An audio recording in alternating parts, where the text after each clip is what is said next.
மற்ற மாநிலங்களில் கட்சிகளை மிரட்டி ஆட்சிகளை கவிழ்த்து தங்களுடைய அரசை கொண்டு வர பயன்படுத்திட எப்படி வாஷிங் மிஷின்லாம் பயன்படுத்திட்டு இருந்தாங்களோ இப்போ அந்த வாஷிங் மிஷின் எங்கேயும் கொண்டு வந்து கூட்டணி அமைச்சிருக்கிறாங்க. அவங்களோட என்டிஏ கூட்டணி என்பது முழுக்க முழுக்க ஊழல்வாதிகளை மிரட்டி அமைக்கப்பட்டுள்ள கூட்டணி தான்.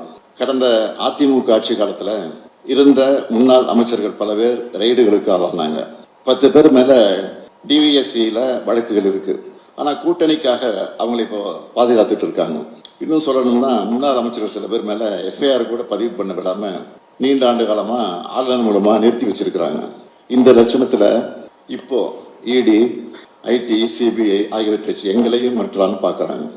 என்னதான் பாஜக இடி, ஐடி, சிபிஐன்னு தன்னுடைய படைபலத்தை அந்த பரிவாரத்தை அழைச்சிக்கிட்டு வந்தாலும் அதை ஒரு கை பார்ப்போம்னு நாங்களும் தயாராக தான் இருக்கோம்.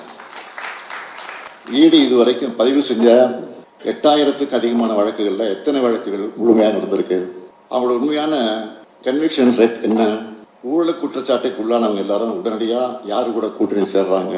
புலனாய்வு முகமைகளை இவ்வளவு மலிவா பயன்படுத்தி தான் பாஜக அரசியல் சதுரங்க வேட்டையை நடத்திக்கிட்டு இருக்கு.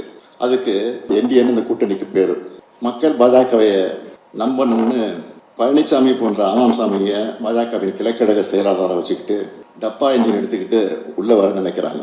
பாஜக உள்ள நுழைஞ்சா எப்படியெல்லாம் நடந்துப்பாங்க என்பதைத்தான் இப்போ அண்மையில் மகாராஷ்டிராவில் பார்த்துக்கிட்டு இருக்கோம். அதை நீங்கள் தெளிவாக புரிஞ்சிருப்பீங்கன்னு நினைக்கிறேன். மாநில கட்சியை உடைச்சி ஆட்சிக்கு வந்தவங்க இப்போ பிற்படுத்தப்பட்ட முஸ்லீம்களுக்கு 5 விழுக்காடு இடஒதுக்கீட்டை ரத்து செஞ்சிருக்கிறாங்க. மகளிர் உதவித்தொகை திட்டத்தில் 22 லட்சம் பெண்களை நீக்கி இருக்காங்க. இதை தான் தமிழ்நாட்டிலையும் செய்ய நினைக்கிறாங்க. அதுக்கு அவங்க பயன்படுத்த நினைக்கிற ட்ரோஜன் குதிரை தான் அதிமுக. அதனால தான் பழனிசாமி அவர்களை இன்றைக்கு பார்க்குறோம். அவர் வழங்கக்கூடிய எந்த வாக்குறுதியும் மக்கள் நம்புவதற்கு தயாராக இல்லை. மண்குதிரையை நம்பி யாராவது ஆற்றுல இறங்குவாங்களா? நிச்சய மாட்டாங்க. எங்களை பொறுத்த வரைக்கும் எங்களுடைய லட்சியங்களும் கடமைகளும் ரொம்ப பெருசு. அதை நோக்கிய பயணம்தான் எங்களுடைய தேர்தல் வெற்றிகள். எல்லாருக்கும் எல்லாம், எங்கும் தமிழ், எதிலும் தமிழ், அனைத்து துறை வளர்ச்சி, அனைத்து மாவட்ட வளர்ச்சின்னு மக்கள் நல திட்டங்களை செயல்படுத்திக்கிட்டு இருக்கிறோம். அடுத்து ஒன்றுபட்ட இந்தியாவில் மாநிலங்களுக்கான உரிமைகளை பெற்று தந்து உண்மையான கூட்டாட்சி கருத்தியலை நிறுவனம்னு எங்களோட அடுத்த கட்ட பயணத்தையும் தொடங்கி இருக்கிறோம். மாநில சுயாட்சி என்பது அறிஞர் அண்ணா அவர்களுடைய உயிர். அவர் எங்களுக்கு வழங்கின உயிர் கொள்கை. உண்மையான வளர்ச்சியை நம்ம இந்திய நாடு அடையணும்னா மாநிலங்களுக்கு நிறைய அதிகாரங்கள் வழங்கப்படணும். ஏன்னா மாநில அரசுகள் தான் மக்களுக்கு நெருங்கிய அரசுகள். ஒன்றிய அரசு என்பது தனக்கு தேவையான அதிகாரங்கள் மட்டும் வச்சுக்கிட்டு மற்றவற்றை மாநிலங்களுக்கு வழங்கிடணும். மாநில பிரதமர் அவர்கள் உலகம் முழுக்க பயணம் செஞ்சு வளர்ச்சி அடைந்த நாடுகளை பார்க்குறாரு. அப்படிப்பட்ட வளர்ச்சியை இந்தியாவும் அடையணும்னா மாநில சுயாட்சிக்கான அரசியல் சட்டத்திட்டத்தையும் கொண்டு வரணும். உண்மையான வளர்ச்சியை, மக்களுக்கு தரமான வாழ்க்கையை மாநிலங்கள் சாதிச்சு காட்டுறோம். பன்முகத்தன்மை கொண்ட இந்தியாவுக்கு கூட்டாட்சி தான் அடிப்படை. இது குறித்து அண்மையில கூட இந்து ஆங்கில நாளேட்டில் ஒரு கட்டுரை கூட நான் எழுதியிருந்தேன். அது மட்டுமல்ல, ஒன்றிய மாநில உறவுகள் குறித்த உயர்நிலை குழு அமைச்சு அந்த குழுவினுடைய அறிக்கையும் முதல் வாரத்தை நான் வெளியிட்டிருக்கிறேன். அதை அனைத்து கட்சிகளுக்கு அனுப்பி வச்சு தேசிய அளவில் மாநில சுயாட்சி கருத்தியல் குறித்த புரிதலை ஏற்படுத்த வேண்டும் என்று நினைக்கிறோம். CNN போன்ற ஊடகங்கள் இந்த அறிக்கையில் சொல்லப்பட்டிருக்கக்கூடிய கருத்துக்களை விளக்கி மக்கள் கிட்ட கொண்டு போய் சேர்க்கணும். இந்த நேரத்தில் என்னுடைய அன்பான கோரிக்கையை நான் இங்கே எடுத்து வைக்க விரும்புகிறேன்.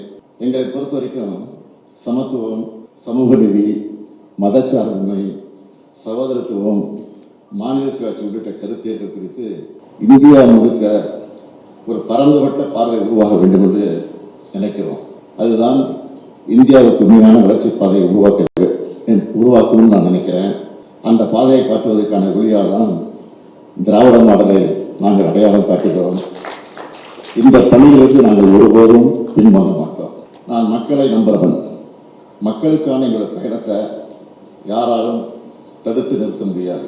தமிழ்நாட்டில் நடக்க இருப்பது ஜனநாயகத்துக்கும் பாசிசத்துக்கும் இடையிலான தேர்வு. நான் உறுதியாக சொல்றேன், தமிழ்நாடு வெர்சஸ் என்டிஏ என்ற இந்த தேர்தலில் தமிழ்நாடு தான் நிச்சயம் வெல்லும். அதுக்கான கருத்துக்களை மக்கள்கிட்ட இன்னும் வலுவாக கொண்டு போய் சேர்க்க CNN நியூஸ் ஊடகத்தின் இந்த டவுன்ஹால் நிகழ்வு துணை நிற்கணும் என்று கேட்டு அந்த வகையில் இந்த நிறுவனத்திற்குரிய வாழ்க்கையை சொல்லி விடைபெறுகிறேன். நன்றி.